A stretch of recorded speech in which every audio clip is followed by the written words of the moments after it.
zakat itu disyariatkan supaya antum kaya. Gitu cara bacanya. Makanya orang-orang dulu itu, ya pengen kaya itu, bisnisnya pengen kaya, supaya bisa zakat. Bisa zakat, bisa infak. Ya gimana kalau nggak ada uang yang bisa zakat? Mustahil. Ya, jadi kaya itu biasa orang dulu, passionnya mereka tinggal milih. Passion itu biasanya ada 3 zaman Nabi itu. Kalau bukan orang kaya, orang berilmu, atau dengan tenaga. Ya kaya nanti bisa dibagi 2 dengan kedudukan. Jadi kalau saya urutkan begini. Ya. Jadi ada yang dengan jabatan, kedudukan, ada dengan harta, ada dengan ilmu, ada dengan tenaga. 1, 2, 3, 4. Ada yang menjadikan ini 1. Ini cuma 3. Ini Pak, Bu, zaman-zaman Nabi tinggal milih mau yang mana. Gitu. Saking ringannya. Cuma mendidik untuk mendapatkan ini, itu pun butuh perjuangan. 13 tahun ditanamkan dulu akarnya dalam jiwa. Fase Mekah. Pindah ke Madinah sampai dekat dengan Allah Subhanahu wa taala. Sehingga orientasi, visinya, cara berpikir mereka, tingkat panjangnya itu sudah bukan dunia lagi, tapi akhirat. Jadi mereka memahami dunia itu untuk bertugas saja, untuk dinas. Kembalinya ke akhirat. Bagaimana memilih aktivitas di dunia dalam berdinas supaya sukses ke akhirat? Maka diturunkanlah kemudian kemuliaan akhiratnya. Ini yang sering saya gambarkan dengan sederhana, menurunkan kurikulum surga ke bumi. Kan sederhana, di Quran kan dijelaskan. Yuk ngajinya diperbaiki ngajinya. Coba kalau ngaji tematik, turunkan supaya hidup kita itu berarti, terukur. Anda mau ke surga, mau surga yang mana? Kan ragamnya banyak, surga dengan Nabi ada, taman surga ada, seluas langit dan bumi ada. Ya, surga yang kelas biasa ada, sebiasa-biasanya surga juga. Ya, nikmatnya luar biasa. Dibagi 4, dari 4 diurutkan lagi. Ada yang Firdaus, ada yang Aden. Pintunya ada 8 amalan. Ada pintu Ar-Rayyan untuk yang puasa, pintu tahajud, pintu sedekah. Jadi ketika mereka menurunkan kurikulum ini, dijadikan passion di bumi. Contoh, ada surga seluas langit dan bumi. Ya, Quran surah ketiga Ali Imran ayat 133 sampai 134. Wasari'u ila maghfiratin min rabbikum. Wasari'u ila maghfiratin min rabbikum wa jannatin 'arduha as-samawati wal ardu u'iddat lil muttaqin. Bergegas Anda koreksi diri, introspeksi, evaluasi, dan berharap nanti saat pulang ke akhirat punya rumah di surga seluas langit dan bumi. Disediakan bagi orang takwa. Apa amalannya? Ayat 134-nya ternyata amalan harta yang duluan. Alladzina yunfiquna fis sarai wadh-dharra. Yang gemar berinfak, infak. Ternyata infak itu bisa umum luas. Ya, nafkah ke suami, suami ke istri disebut infak. Awas Bu, nafkah itu singkatan dari infak. Dalilnya Quran surah keempat An-Nisa ayat 34. Ar-rijalu qawwamuna 'alan nisa bima faddalallahu ba'dahum 'ala ba'din wa bima anfaqu min amwalihim. Pemberian pada orang tua, kerabat, saudara disebut infak. Quran surah kedua ayat 215. Yas'alunaka madza yunfiqun qul ma anfaqtum min khairin falil walidain wal aqrabin wal yatama wal masakin wabnis sabil. Ya. Pemberian jenis sedekah cirinya infak. Ya.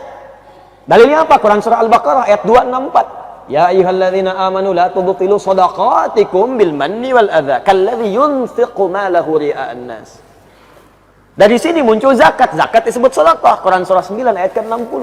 Innamas shadaqatu lil fuqara wal masakin wal 'amilina 'alaiha wal mu'allafati qulubuhum wa fir riqab wal gharimin wa fi sabilillah wa ibnis sabil. 8 golongan. Ini orientasinya kalau ingin mendapatkan surga dengan surga yang indah, rumahnya luas, mewah, seluas langit dan bumi, silahkan ambil passionnya dengan harta. Makanya banyak orang kemudian, beberapa kalangan sahabat Nabi berusaha dengan passionnya. Ilmunya di sini, punya manajemen, bisnis, passionnya di ekonomi, dagang dia. Orientasinya apa? Supaya bisa mendapatkan surga tadi. Turunkan ke bumi kurikulumnya. Begitu diturunkan, maka dia ambil passion harta. Dia keluarkan bab bisnis dalam Al-Quran. Gimana cara bisnis yang baik? Ya, dia ikuti petunjuk Nabi. Jauhi ini, lakukan ini, tinggalkan riba, jauhi korupsi, jauhi kolusi, jauhi macam-macam, tinggalkan yang ini. Ini yang berkah, ini yang tidak. Keluarkan semua. Jadi passion kehidupan. Hasilnya bagaimana? Muncullah seperti Abdurrahman bin Auf. Modal cuman pakaian. Modal pakaian Pak saat hijrah ke Madinah. Tiba-tiba 3 bulan saya jadi orang kaya, nomor 3 di Madinah. Setahun kapaknya terbuat dari emas. Setahun. Tapi pekerjaannya apa? Yang paling membahagiakan bagi beliau bukan saat datang peningkatan omsetnya. Jadi Pak, 600 truk isinya emas, perak, dan logam mulia, itu biasa bagi beliau. 600 truk datang, isinya emas semua. Emas, perak, logam mulia, dan sebagainya datang. Biasa aja.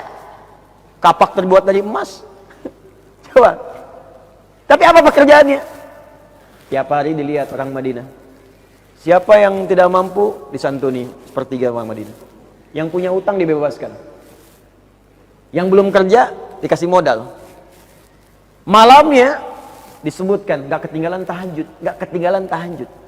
Bahkan sekelas Utsman bin Affan, Abdurrahman bin Auf, Tamim Ad-Dari, itu disebutkan Al-Imam An-Nawawi dalam kitabnya At-Tibyan fi Adab Hamalatil Quran, sampai khatam Al-Quran tahajud dia. Bayangkan, kaya sekaya-kayanya, kaya kan kaya dibagi 3. Kaya banget, kebangetan kayanya. Ini udah kebangetan kayanya, masih tahajud juga. Yang sekarang apa? Sekaya-kayanya, lihat kapaknya masih dari emas gak? Mungkin minyak kayu putih cap kapak aja nggak punya. Tapi ya orientasinya ini, makanya kenikmatannya itu saat ibadah. Jadi kata Nabi itu kaya itu biasa bagi umatku, biasa. Jadi biasa aja. Pertanyaannya, apakah Bilal cemburu? Tidak. Apakah Ali cemburu? Tidak. Karena Bilal mengejar yang lain. Di begitu yang kaya-kaya tadi melihat, misal Quran surah ke-28 ayat 77.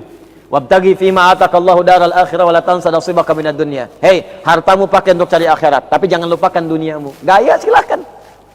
Dengan niat ibadah. Silahkan kaya sekaya-kayanya. Subuhan pakai Ferrari, zuhur Lamborghini, asal pakai Pajero, silahkan aja, gak ada masalah. Ya. Mau ke Mekah pakai private jet, gak ada masalah, silahkan. Tapi orientasinya akhirat. Tahajud tetap jalan, biasa aja gitu. Ya. Silahkan, maksimalkan. Tapi tujuan utamanya apa? Ibadah. Apakah Bilal cemburu? Tidak, karena saya pengen carinya dengan tenaga. Saya nggak pengen capek kerja, saya pengen adzan aja. Masuk surga juga. Ya ketemunya di surga juga. Ente harta pakai disibuk 24 jam nyari gini ibadah. Saya adzan doang, surga juga. Allahu Akbar. Kata Nabi, aku mendengar terumpahnya Bilal di surga. Garansi adzan. Kalau cuma nggak bisa adzan ke surga, ngapain saya seperti Anda, katanya. Tapi kan passionnya beda-beda, lain-lain. Ali cari dengan ilmu, karena Allah wajah. Bilal udah adzan, saya ke masjid saingan nggak ada yang adzan. Yang kaya sudah ada, saya cari dengan pengetahuan. Maka Ali fokus pada pengetahuan. Diikuti setelahnya dengan Abu Hurairah tuh, ada Salman Al-Farisi dan sebagainya. Pengetahuan, ilmu. Makanya dikenal Ali itu termasuk sahabat yang jenius, Pak. Jadi ada Umar bin Khattab radhiyallahu taala anhu, Ali bin Abi Thalib, ya Amr bin As, termasuk Khalid bin Walid itu jenius. Ada kitab namanya Kitab Al-Jawahir, karangan Syekh Tantawi Al-Jauhari. Coba buka bab yang terakhir, jilid yang terakhir.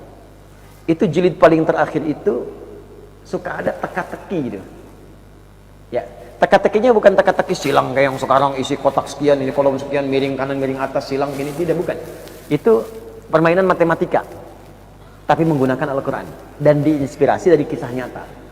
Ternyata sahabat Ali bin Abi Thalib karamahullah wajah, menantu Nabi yang paling mulia ini, itu termasuk juga ahli matematika. Tuh.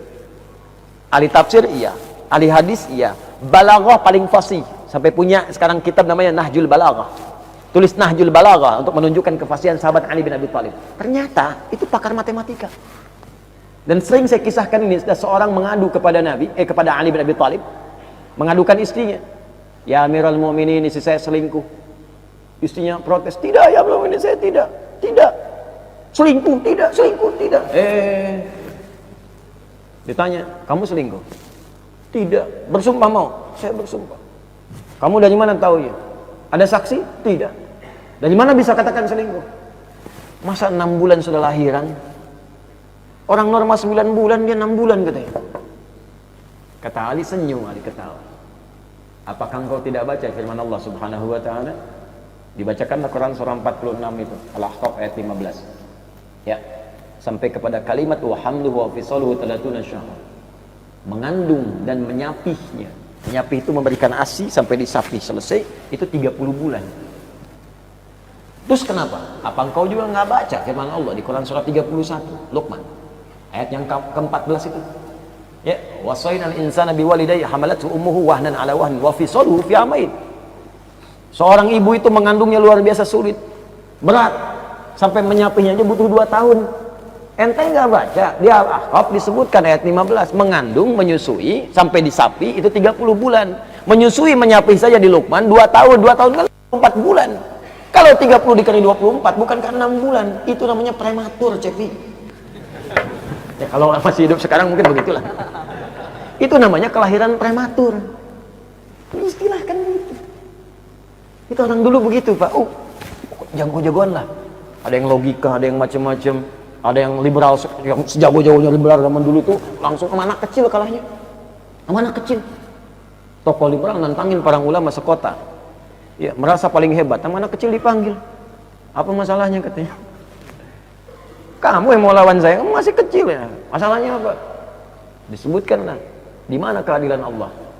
Setan diciptakan dari api, dibalikin dari ke api, enak dong katanya. Kita kan dari tanah dibalikin ke api. Apa katanya, supaya mendekat, begitu mendekat ditampar. Wah, wih katanya kan kurang ngajar kamu. Apa yang kurang ngajar? Sakit emang, sakit. Kok bisa sakit? Pipi kamu kan dari kulit, tangan saya dari kulit. Kan sama-sama kulit. Kalau kulit dengan kulit saja bisa sakit, bagaimana setan dari api dengan neraka dari api dengan kadar yang berbeda? Siapa anak kecil itu? Nu'man bin Thabit, dikenal dengan Abu Hanifah, yang wafat tahun 150 Hijrah. Itu hebat-hebat, Pak. Apa rahasia mereka? Mengamalkan hadis Nabi SAW. Makanya zaman Nabi yang jadi birokrat ada, diplomat ada, Amr bin As, Umar bin Khattab. Ya, tapi mohon maaf, ilmu masih tinggi, jenius juga ilmunya, ditanya apa aja bisa jawab, hadis paham, Quran hafal, tahajud jalan. Jadi Anda silahkan mau jadi apapun yang baik-baik, diplomat silahkan, birokrat silahkan, jadi pejabat silahkan, tapi jadi yang baik, Pak. Sekarang kita butuh orang baik. Jadi profesor ilmuwan silahkan jadi yang baik, karena kalau yang baiknya itu hilang, maka apa yang didapatkan jadi maksiat, jadi madorot nantinya, celaka. Tenaga silakan untuk digunakan pada yang baik-baik, mulia kok. Asal kita mau mengejar ini, surga. Ya. Di militer silakan, Khalid kan militer, panglima. Nabi punya 12.000 sahabat, 38 panglima. Satu kekuatan panglimanya bisa menaklukkan Persia dan Romawi. Khalid bin Walid. Udah gak usah dikisahkan lagi, itu udah banyak.